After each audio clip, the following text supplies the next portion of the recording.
my biggest, when I grew up, I had Michael Jackson, Steven Spielberg, and Teddy Riley. Those are my three. Anything that they did, I would buy, watch, doesn't matter.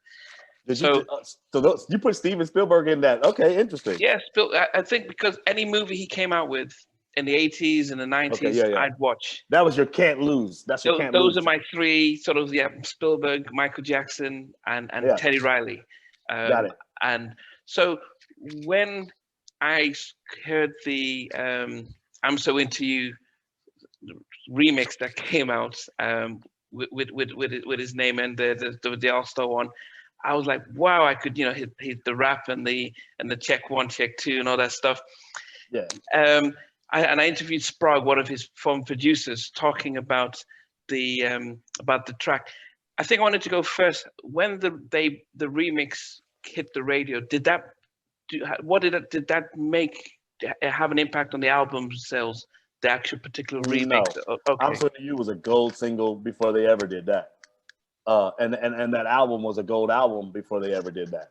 Okay. So I'm So Into You literally put them on the map, and everything else that happened after that was just that. And after that, but as far as impact with that remix, that was really an East Coast thing. I felt like we had already broke the spell across the country as far as New Jack Swing goes. I had finally broke the spell of that particular sound with "I'm So Into You." So people really were digging that it was different. And so, and I know that it affected the culture, because Jimmy Jam told me that when they went back into the studio after having done the very hard swinging Rhythm Nation album, that was super tight. Everything was super tight, right? Yeah. But Pete, when they went in to do the next album, Jimmy Jam told me, he said he sat them down and they played the SWV "It's About Time" album, and particularly listened to "I'm So Into You." And so when they went back to give Janet some stuff, my boys, the Avila brothers, Bobby Ross Avila and his brother, they gave her "That's the Way Love Goes." You know why? Okay. Because it was a chop, and because I had chopped those drums. The difference between me and Teddy was that I was chopping my stuff up like hip hop, and playing my keys and chopping them some of my own chops and my keys. So I was doing way more of a hip hop approach than a straight ahead R&B or New Jack Swing approach. Mine was kind of come from a hip hop perspective, and then making my keys fit into that. Yeah. But it was still my original keys, but I would add, samples and chops. That's what the look at "I'm So Into You." It's like a lot of little chops and things. The hi-hat, all that is all samples and chops. So it made Jimmy and Terry and their producers go, hey, why not try a samples and chop thing on Janet? And that's how you get that that guitar jazz sample. That's the way love. Now all of a sudden she got a whole new sound. Why? Because it's completely not New Jack Swing. It's a whole new thing, and it was a more open, laid back, groovy, sample based and chopped drum sounding thing that they're using in "Impeach the President." The drums from "Impeach the President" very brilliantly. And then, by the way, "Come and Talk to Me," same drums effectively. "Come and Talk," the remix, Puffy's remix. Okay. So we're just in a new thing. All of a sudden, in a new thing. Yeah, it because by that time that the album came out, the sound had changed. Devante with his type of the Jodeci stuff. It was a variety. It was different, and I think the mimicking of the New Jack. Because it had ran its course. It had definitely run its course. So it was really good and refreshing, because you had the SWV, you had Jade coming up with their stuff, and you had all the different sounds that really define an era and stuff.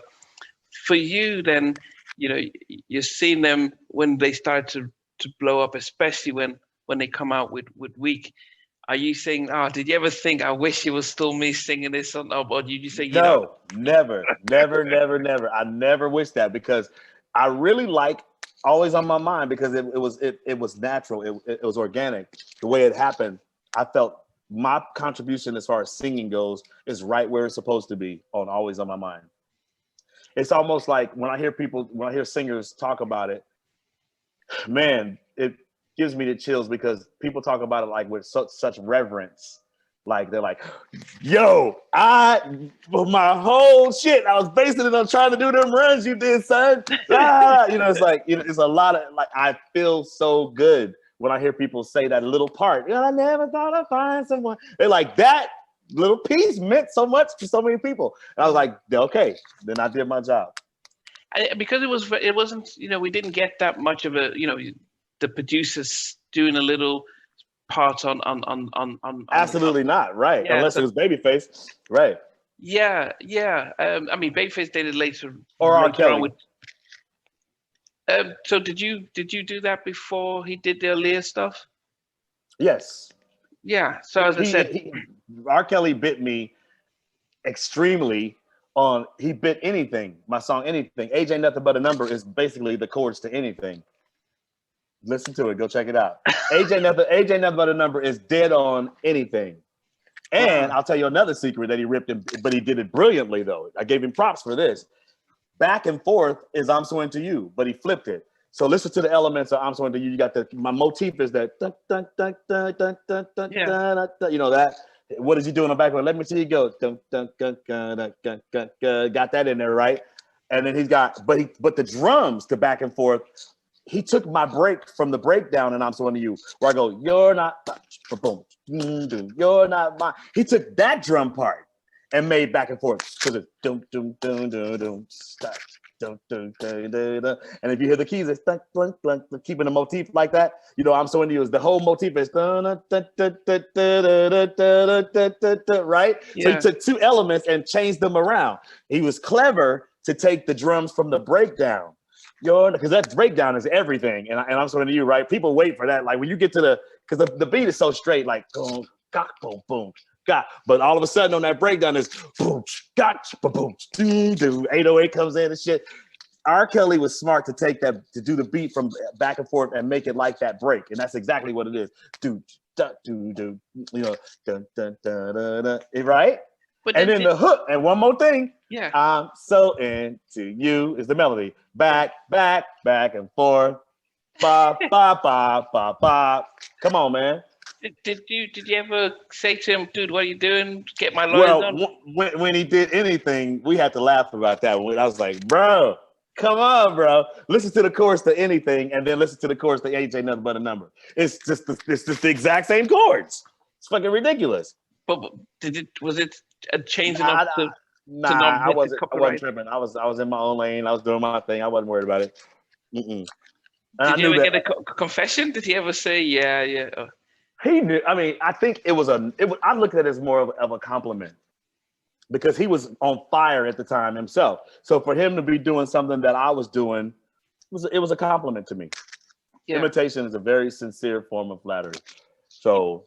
You're right. I mean, there's so many people who were imitating the New Jack stuff, and so to have a new sound. So you've told me that Jimmy and Terry were telling you that, we listen to stuff, and yes. we're pros. We're big enough in a group to know how to be influenced by what you've done, but not. And they had influenced me so long before that. They had influenced me as the kid in Kansas, listening to Sherelle, listening to Alexander O'Neal, listening to SOS Band. So how I layer my keys, I got all from Jimmy. And I tell him that to this day, like, bro, your whole style of layering keys is what I do. That's why You're Always on My Mind sounds so lush. That's why anything sounds so sexy and deep. I learned my lessons well from Jimmy, listening to his key, and that's why my bass lines are very, very prominent. Jimmy Jam is one of the dopest, coldest keyboard bass line playing people ever on the planet. Yeah. When you listen to that stuff is crazy. So, and then you got Let's Wait a While. That's a mood. That's a vibe. Funny How Time Flies. Are you kidding me? So you better believe anything takes its cues from that. Yeah.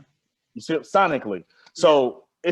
I love it because it's us listening to each other, kind of taking bits and then incorporating it into your thing, not just biting it wholeheartedly. Like take a bit and do your thing, flip it. Come on, flip it, son. With anything and AJ Nothing But a Number, I felt like he was lazy on that one. He didn't really flip it. Now Back and Forth was genius how he flipped it. I could hear through what he was taking from me, but nobody else could. And that's when you flipped it. Okay. Thanks for watching. Please remember to subscribe to the channel, but most importantly, to press the notification bell so that you can be notified when we do have a new interview. Loads to come. But thanks a lot for watching.